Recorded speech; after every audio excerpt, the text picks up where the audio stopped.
Welcome to Virtual Realms, I'm Ranger 1.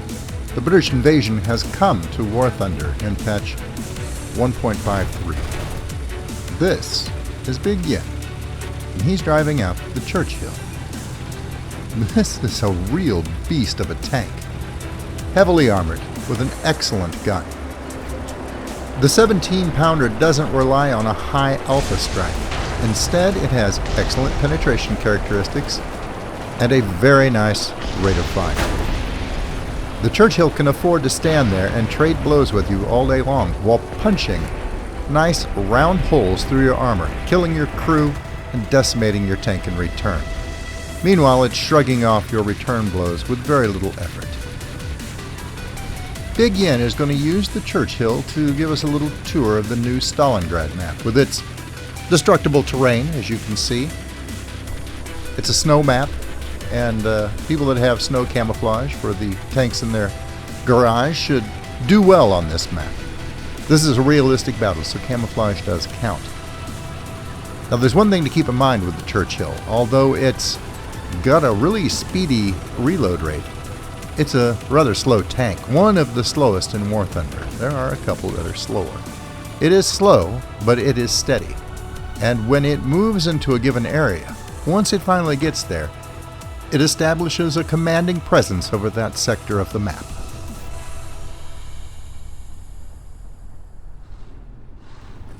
I can't praise Gaijin enough for the graphics that have come with this patch. The detailing on the Churchill alone is fantastic, and it's a nice touch that it collects the snow in the little nooks and crannies of the armor. And just look at this map that it's driving through. They did a magnificent job, and the fact that it's, for the most part, destructible, well, that just is icing on the cake. Now, you all know my opinion. I would have preferred that they had spent some of that development time working on the Japanese line, developing lines that are already in-game. But even I have to admit, the British lineup, the way they have implemented it, is like a breath of fresh air in War Thunder. They seem to have put a lot of time and thought into developing how these vehicles are playing, particularly the Churchill. I'm not going to spend a lot of time during this replay talking. Did you see that? The ladder collapsed as he nicked it with his front fender. That's excellent. No, I'm not going to spend a lot of time narrating during this video. Instead, I'll put in a few comments where they're appropriate. But other than that, I think I'm going to sit back and just let you enjoy Big Yin's battle in the Churchill on the Stalingrad map. It may be a little slow-paced in parts, and I'll try and fix that with some creative editing and cut out the long travel times, but other than that, I'm going to leave it be. I will say this much right off the bat, though. I think that Big Yin made an interesting choice moving forward as far as he did. You would think the Churchill would be more of a defensive tank, considering its slow rate of speed, but he plays the Churchill in a strategically offensive manner from the start of the match to the very, very end. And his formidable presence in this area of the map is going to reap huge benefits for his team. Right now, however, even though he can't see the markers above the enemy tanks, something has caught his attention over to the right. A flicker of movement, perhaps the sound of gunfire, but whatever it was, he's alerted now, and he's heading directly toward the exposed enemy flank.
ruins of this massive tractor factory in Stalingrad provide an excellent battleground.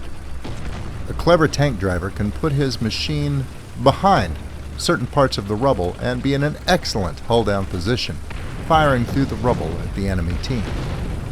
Speaking of the enemy team, they have taken the opportunity to reinforce the area around their capture point and have destroyed the initial rush by Big Yen's team. He's going to take this opportunity to move forward and contest the enemy presence in the area.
Did you catch the wooden window frames collapsing when Big Yen's ally fired through it? It's outstanding. Well, Big Yen's going to slowly and laboriously turn the Churchill around. It doesn't do anything really fast. He's not going to head directly into the capture point that he's right next to, though. Instead, he's going to let his smaller, faster teammates take care of that, and he's going to position himself like a huge immobile brick wall between his teammates and the likely approach of the enemy team.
Both large, slow vehicles, the Churchill and the Ep.182, both were jockeying for position, but Big Yen handled the terrain better. One other very nice thing comes out of this encounter. He finds a great defensive position, right where he wants to be. The enemy cannot get to him easily here, and that's a great position for a Churchill to be in. So he's going to post up here for a few in a great location and tie up as many of the enemy as he can for as long as he can.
It's amazing how someone can miss something as big as a Churchill sitting right in front of him, but hey, terrain and line of sights being what it is, that's what realistic battles are all about.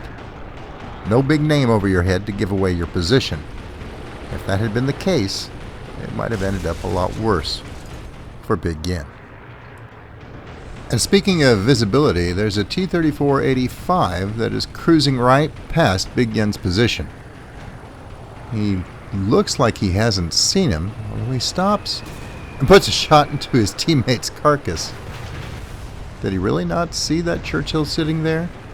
Or did he do that to give the impression that it was the enemy, well, his teammate's tank, that caught his attention?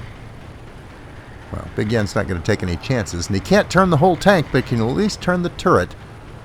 And that T-34-85 is going to discover that even approaching a Churchill from behind is not as easy as you might think.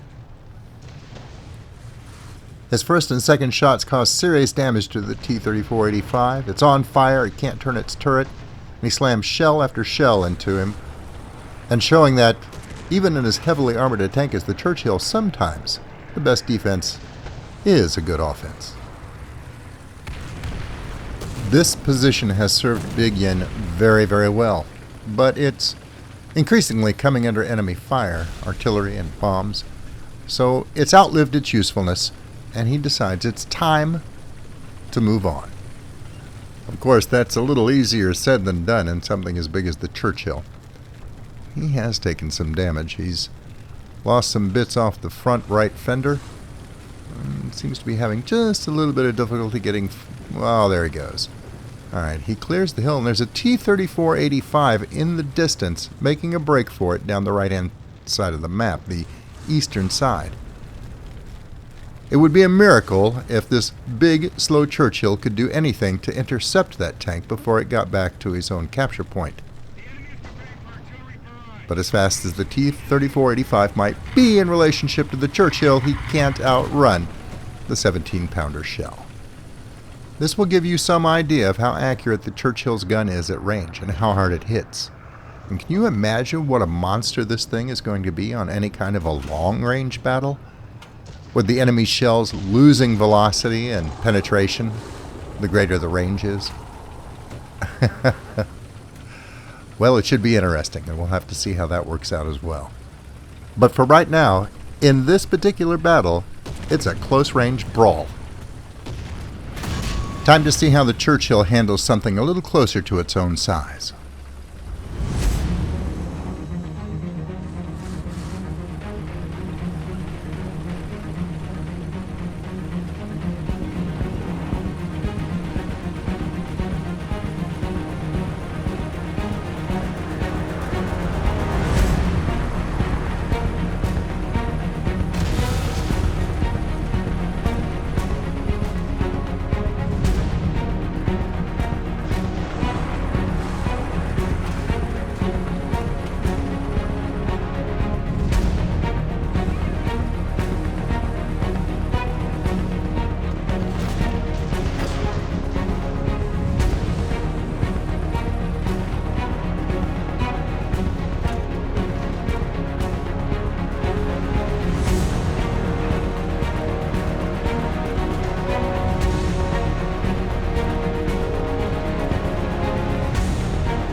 The Churchill handled the KV-1 and the sneak attack by the T-34-85 just fine. But there's a problem with being in a tank as slow and as big as the Churchill. When you've had success and you've killed quite a few of the enemy team, when they spawn back in, they know exactly where you're going to be.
Things are starting to get out of hand, or at least a little bit ridiculous, as wave after wave of enemy tanks assaults Big Yen.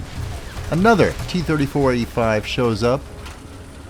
Another one that Big Yen has killed at least once in this battle. And that Su-76 over there took a sneaky shot also. This T-34-85 is down again. And the Su-76 has decided that it's wiser for him to relocate rather than try and face the Churchill all on his own, which is probably very true. So he's going to make a run for it down the eastern side of the map. And while this can't exactly be called a chase, considering the Churchill's slow speed, at least Big Yen pursues and keeps the Su-76 in sight, hoping he'll make a mistake. A mistake like this.